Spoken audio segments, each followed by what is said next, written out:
I'm Jeff Barr. Today I'm speaking with Munir Mirza, General Manager of Amazon WorkLink. Welcome. Thank you. Give me a sense of what Amazon WorkLink is and why our customers need it. The main problem that we're trying to solve with it is what I like to call a disappointment engine, right? So you get like an important email at work and you know that responding to it requires some sort of access to content, say on your internet, like via a website. You click on it, but it takes you nowhere, right? You get like, I'm sorry, I can't access this page in your browser. So we set out to solve that problem for customers so that they'd be able to click on that email, they'd be able to solve that task, and then they'd be able to get on with the rest of their lives. I actually had that happen when I was going over to meet the WorkLink team to pick up a device, and I was on a restricted floor, and I thought I'll just pull up the Amazon phone tool. Of course, I can't get to that from my phone. I'm thinking if I only had WorkLink, I could get there. That's it. That's the exact problem that we're trying to solve. Now, in some cases, you know, it's a scenario where, hey, like I have this really quick task, and I know exactly how to accomplish it, and I can do it and then get on with my life. In some cases, it's this very, very significant work-related item. For instance, you could be paged in the middle of the night, and you have a decision to make, right? Like, do I want to open my laptop and do a meaningful amount of work? Or is this something really quick that I can assign, for instance, to someone else? And so with WorkLink, I think we're really trying to give a lot of that flexibility. Makes a lot of sense. So map this into what our customers would like to do with this. Yeah, so a bunch of different things I think that our customers are telling us they'd like to do. Number one, they're starting with sort of their mobile workforces to try and figure out how do you enable a salesperson, for instance, to access while on the go. They're trying to enable places like large warehouses and fulfillment centers where, for instance, Wi-Fi might be a little bit spotty. They're trying to improve the security, and this is something that we hear a bunch where you didn't traditionally have access to corporate content. Now I can say, hey, let me untrust the device, and by doing so, you get a chance to deliver content that you wouldn't otherwise deliver to those customers. What do you mean when you say untrusted device? It means you no longer need to worry about the typical type of connectivity for the device. What happens in today's world is you take your device, you attach it via some sort of software like a mobile device management, or you have a VPN, a virtual private network, and it establishes a tunnel to your corporate servers. With WorkLink, you don't have to do that. It establishes a connection with our service, and our service is connected to your corporate network. As a result, the device doesn't neither store content nor connect to it. So if there's malware, for instance, that's running on the device, there's no shot of that actually making it out to your corporate network. Okay. So for our customers, so far we've solved the problem of access to effectively internet content on their mobile devices. We've really said we've maintained a high security profile. Yeah. What are the other kind of problems do we solve for our customers? So some of the things that people are telling us with existing solutions are there's a classic overbuy problem, right? So for instance, if you have a good deal of a contingent staff, you have to upfront buy a bunch of licenses. And in this case, with WorkLink, what we had tried to do was establish pay-as-you-go. So with pay-as-you-go, we can eliminate that overbuy by just saying, hey, you don't need to worry about all these additional problems. The second thing is we've made it a lot easier for the IT admins to get going with these typical things.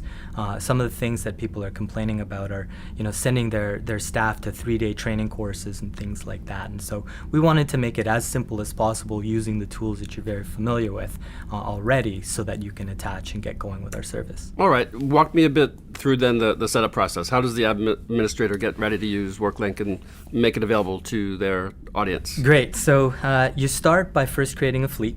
And a fleet is meant to say, hey, this is my service or an instance of my service running in the cloud.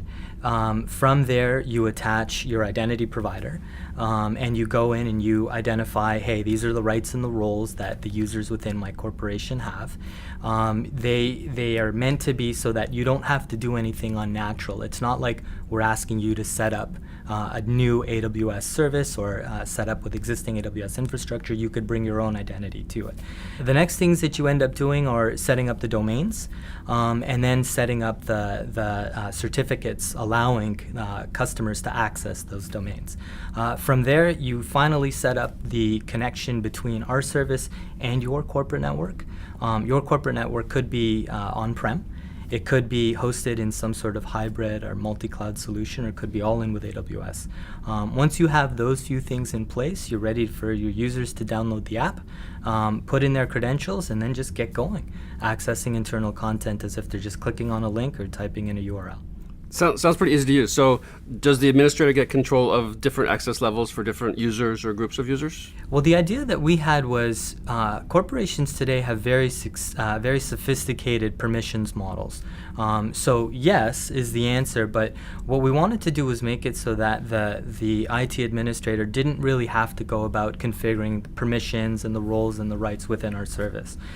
If, for instance, a group of us have access to a particular website and that's already configured with our identity provider, great. And if we want to enable additional access, you do that with a tool that you're already familiar with, i.e. your existing identity provider. Okay, so in a lot of cases, the intranet is already there, and WorkLink is providing access to it and then respecting the existing controls. Exactly, on access. exactly that. Like what we wanted to be cognizant of was, it's a potential migration story, and that is oftentimes very heavy for IT administrators to sign up for. Like, do I really want to move my content to the cloud? And what we're saying with WorkLink is, we would love for you to do that. Here's a first great step in doing that, but we're working backwards from your employees being able to access that content. So we want to start with you being able to attach to the network, click on get access to the content that helps you do your job as an employee, and as an IT administrator, we want you to be very comfortable using the tools you already have. Sounds great. So I know that there's several different kinds of solutions that do somewhat similar things to this. What sets us apart? Where do I begin with that? So there's a few things I think that are truly fundamental to the service. We started with something that we call cloud rendering. So basically what we do is we identify which parts of a web page can be rendered in the cloud and which parts of a web page can be rendered locally on your device, as opposed to a lot of solutions that only render on your device.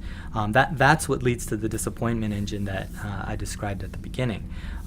From that, we get a couple things, I think a couple big benefits. One is we're allowed to serve the content much faster because some of the compute's happening in the cloud. And second, we're able to reduce a bunch of bandwidth because we're able to transform the content from the format that it's in originally to a new one that's proprietary to our solution. What you get, I think the net of it is an end user will feel like this native experience right there while they're using it on their phone, but it's actually content that's rendered in the cloud. So that sort of cloud rendering, I think, is one of our biggest advantages, or biggest differentiators, I should say. Beyond that, we have additional security benefits. Again, going back to the way that we render content, we don't ever leave any content at rest on the device, which is amazing in terms of ephemerality, right? Like, if you lose a device, no big deal. You haven't really lost anything because all the data is wiped at the end of the session. Okay. So these are a couple of the really, really key, the cloud rendering, the performance that comes with that, the security benefits. And then the third thing is just cost, right? The contingent staff example is one thing. AWS is very common for the pay-as-you-go, pay for what you use. These are some of the tenets that we wanted to adhere to insofar as keeping costs down for the admins. All right, love it so far. So tell me a little bit more about the pricing model. You said it's pay-as-you-go, but is that by day or by week, or how does that work? It's $5 per user per month, and that's it. And it's only for the users that actually access the service. We wanted to make it as simple for you to compute your bill, even before you get started. We want to respect the fact that people go through budgeting and all that. So what this is going to cost. No audits, no license keys, nothing like that was what we were after, and we think that that's also a differentiator. All right. So I can provide this to potentially thousands, tens of thousands of users, but until they actually go ahead and click through a link to an intranet site, they're not actually incurring any cost. Not built. And so, yeah, exactly. If you have it installed on your device, but you don't ever actually access the service, you're not built. Okay. Give me a sense of device requirements, device types that we support with WorkLink. You bet. So we're on iPhones and Android devices today. With iOS, we're available on iOS 12. That's one of the minimum requirements that we have. With Android, we're requiring the latest version there as well. And nothing really special about it thereafter. We do some posture assessment things to make sure that the devices are ready to go, but it was important for us to hit the market with those two big platforms first. All right. Knowing that it's early days, what are you hearing from customers so far? Intuit is perhaps my favorite example of a customer with whom we're working so far. And what's great about it is it's actually their security team that's rolling it out first. This is access to some of the most sensitive information that Intuit has across all of their engineering teams. So we're stoked to work with them to enable them to have internal access from any sort of iOS or Android endpoint. That's great to hear. Yeah. I'm Jeff Barr. I've been speaking with Munir Mirza, General Manager of Amazon WorkLink. You can follow the link on the screen to learn more. Thanks for watching.